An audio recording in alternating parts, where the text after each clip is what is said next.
Kiongozi, unapokwenda hospitali, nilienda na ndugu yangu mmoja hivi. Siku moja alikopo anaumwa. Sasa katika kwenda hospitali, kwa nini kunakuwa na faraga?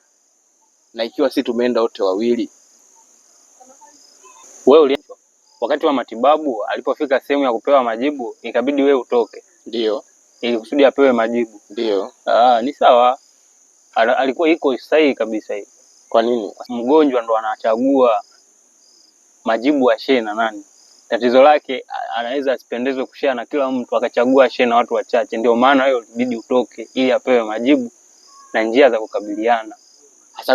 Sasa kwa nini kama alikuwa anatambua hivyo, kwa nini sasa asingeenda mwenyewe mpaka kanichukua mimi niende twende wote hospitali? Kuna vitu viwili unachanganya.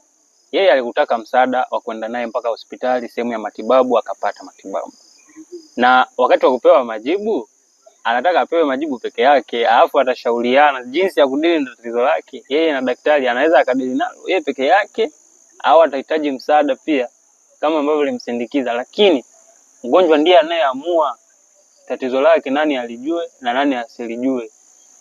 Na mtoa huduma anakuwa na wajibu wa kumsaidia kuhakikisha tatizo lake na kanalo faraga. Ndio maana ukienda hospitalini huwezi ukakuta mtu anamchoma sindano hadharani kwa sababu yule wanamtunzia utu wake, au wanaenda msafisha kidonda hadharani. Hapana, wanamsafishia sehemu ya faraga kwa sababu tatizo lake linaweza likaleta changamoto kwa wengine au likasababisha yeye akajihisi kama amenyanyapaliwa, wamemnyanyapaa. Kwa ndio maana wanamtunza sehemu husika ambayo inakuwa inatunza siri pamoja na kumtunzia utu wake. Umeelewa? Kwa sasa ndio maana wewe ulitoka. Hapo nimekuelewa. Lakini kwa nini hata mtu mwenye mafua, kifua pia anapelekwa sehemu za secret? Wakati ni vitu vya kawaida tu katika ulimwengu wa kibinadamu. Sasa kwa mfano yeye ana corona. Hapo akamwambia ndugu yako alikuwa na corona, utajisikiaje? Utamuogopa? Kwa ndio maana wakati wa majibu mtu anapewa majibu peke yake ili kusudi yeye aseme kwa tatizo nililonalo ambieni na ndugu zangu wasije wakapata hii changamoto.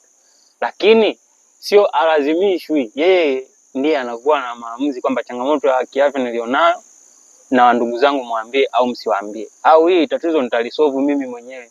Wakati wa matibabu nitadili nalo mimi mwenyewe. Hata ndugu zangu wakiona natibiwa sio mbaya, lakini hawajui naumwa nini. Alazimishwi na hatakiwi kulazimishwa, yeye ndo anatakiwa awili, yani atoe ruhusa. Mdogo aweze akajisimamia, aweze akajieleza, ndo wazazi wanahusika. Lakini kama ni mtu mzima lazima atunziwe siri na utu wake uheshimiwe. Ndio maana wewe siku ile walikutoa. Okay. Umeona? Hapo sawa. Kama ni sawa, na wewe njoo kwenye comment utuambie, je, ni kawaida mtu atibiwa magonjwa yake kila mtu ajue au magonjwa ni siri? Njoo kwenye comment tuone.